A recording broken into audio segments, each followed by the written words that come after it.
ሰላም እንዴት ናችሁ? ዶክተር ዳናይት ነኝ። በዛሬው ቪዲዮ የምናወራው ስለ ጨጓራ ቁስለት ነው። ምልክቶቹ ምንድናቸው? በምንስ ምክንያት ይፈጠራል?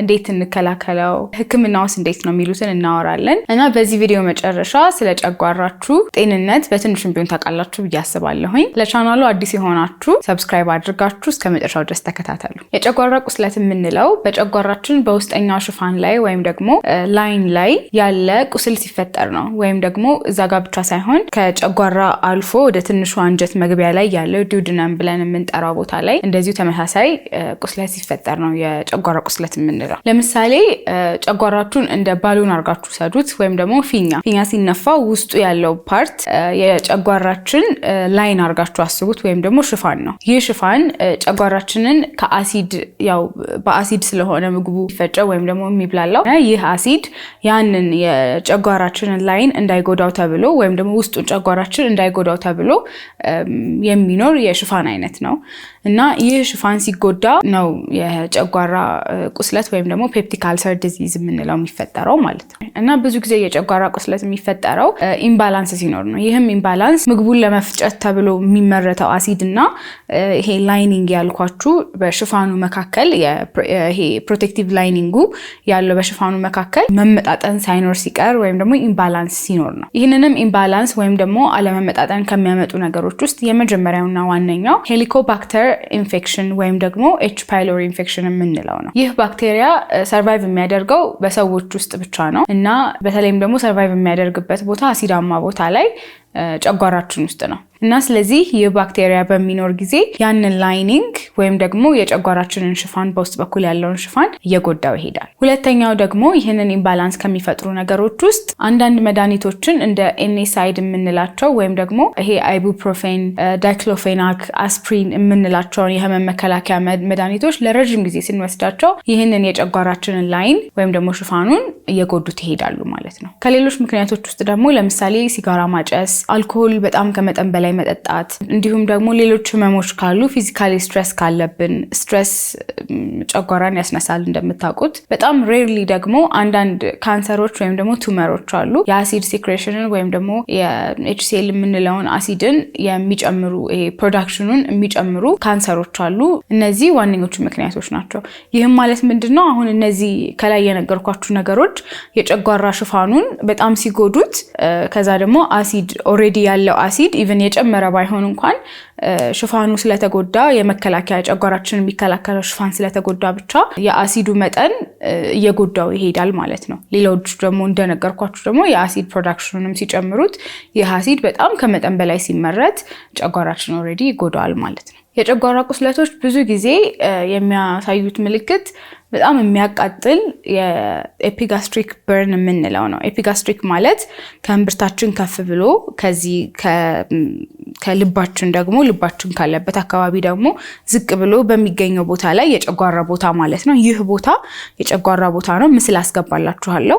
በዚህ ቦታ ላይ የሚፈጠር ከፍተኛ የሆነ የማቃጠል ስሜት ያለው ህመም ነው። ይህም ህመም ደግሞ ብዙ ጊዜ በተኛንበት በጣም ይብሳል። አንዳንዴም ደግሞ ምግብ ከበላን በኋላ በጣም የባሰ ህመም እንዲሰማን ያደርጋል። ከሌሎቹ ምልክቶች ደግሞ ማቅለሽለሽ፣ ማስታወክ፣ የምግብ ፍላጎት መቀነስ፣ እንዲሁም ደግሞ ስንበላ የምግብ አለመፈጨት ስሜት፣ ሌላኛው ደግሞ ቶሎ የመጥገብ ስሜት ዋነኞቹ ምልክቶች ናቸው። ይህ አልሰር በጣም ከቆየና ካልታከመ ደግሞ ሬድ ፍላግ የምንላቸው በጣም አደገኛ የሆኑ ምልክቶችን ያሳየናል። ከነዚህም ውስጥ ደም ማስታወክ ነው።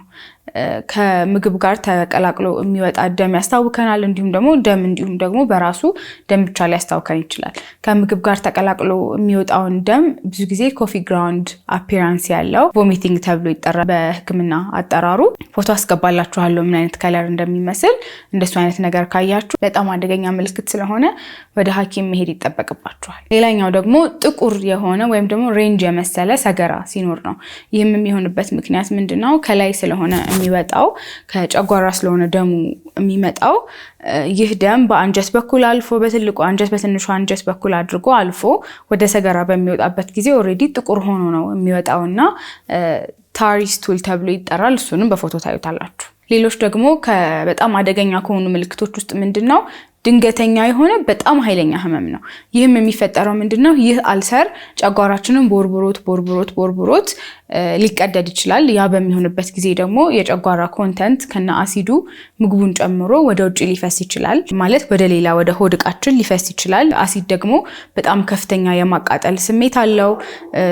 እንዲሁም ደግሞ የጨጓራ ላይኒንጉ እንደዚህ ሲቦረቦርና ከተቀደደ በጣም ከፍተኛ ህመም ነው የሚኖረው። ስለዚህ ይሄ በጣም አሳሳቢ ምልክት ስለሆነ ኦሬዲ ጨጓራ ያለባችሁ ሰዎች እንደዚህ ከላይ የነገርኳችሁ ምልክቶች ካለባችሁ ከደም ከተቀላቀለ ማስታወክ ጋር እና በጣም ከፍተኛ ህመም ድንገተኛ ህመም ከተፈጠረ ይህ ተፈጥሮ ሊሆን ስለሚችል በአስቸኳይ ወደ ህክምና መሄድ ይኖርባቸዋል። ይህ ምልክት አንዳንድ ጊዜም ራስን ወደ መሳት፣ ዊክነስ ወይም ደግሞ ድካም ማምጣት ምናምን ሊኖርበት ይችላል። ይህ ችግር ከሚታወቅባቸው መንገዶች ውስጥ አንዱ የመጀመሪያው ሐኪሞች ኤች ፓይሎሪ የተባለውን ባክቴሪያ ይመረምራሉ።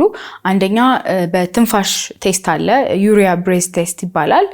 ሁለተኛው ደግሞ ከሰገራ ላይ ባክቴሪያውን በመለየት ይህ ባክቴሪያ ካለ ይታያል። ሌላኛው ደግሞ በአፍ በኩል ገብቶ ጨጓራን የሚያይ ካሜራ ነው፣ ኢንዶስኮፕ ተብሎ ይጠራል። በሱ ጨጓራችን ያለበት ሁኔታ የውስጥ ላይኒንጉ ተሸርሽሯል ወይስ ኖርማል ነው የሚለውን ማየት ይችላሉ ሐኪሞች። ስለዚህ ይህንን ማወቁ ትክክለኛውን የትሪትመንት ኦፕሽን ለማወቅ ወይም ደግሞ ለመረዳት ይጠቅማቸዋል ማለት ነው። ብዙ ጊዜ የጨጓራ ቁስለቶች ትክክለኛው ህክምና ከተደረገላቸውና ላይፍ ስታይላችንን ሞዲፋይ ካደረግን ቶሎ ይድናሉ። ይህም እንዴት ነው? አሁን ለምሳሌ ኤች ፓይሎሪ ባክቴሪያ ከተገኘ ከ10 እስከ 14 ቀን በሚቆይ ህክምና ባክቴሪያውን የሚያጠፉ አንቲባዮቲክሶች ይሰጡናል። እንዲሁም ደግሞ ከባክቴሪያው ጋር ተያይዞ ከቆሰለው ላይኒንግ ወይም ደግሞ ሽፋን ጋር ተያይዞ በጣም ጉዳቱን የሚያደርሰው ደግሞ የአሲድ ሲክሬሽን ስለሆነ አሲዱን እንዲቀንስ የሚያደርጉ ፕሮቶን ፓምፕ ኢንሂቢተርስ የምንላቸው መድኃኒቶች አሉ። የተለያዩ ናቸው።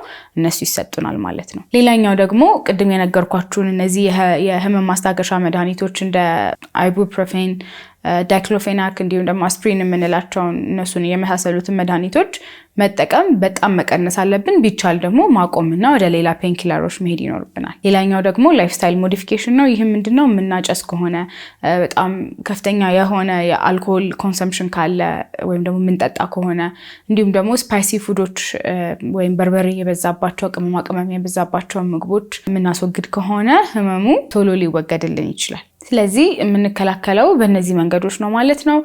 ብዙ ጊዜ ኤች ፓይሎሪ ኢንፌክሽን እንደኛ ሀገር ያለ የዝቅተኛ ኑሮ ያለበት ሀገር ውስጥ ይበዛል። ምክንያቱም ንጽህና የጎደለው አመጋገብ እንዲሁም ደግሞ እጃችንን ያለመታጠብ ልምድ ስላለን ምግብ ስንበላ እንዲሁም ደግሞ በተለያዩ አጋጣሚዎች ከሽንት ቤት ወጥተን ሊሆን ይችላል እጃችንን ያለመታጠብ ልምድ ስላለን ብዙ ኢትዮጵያውያኖች ላይ ይገኝብናል ይህ ባክቴሪያ።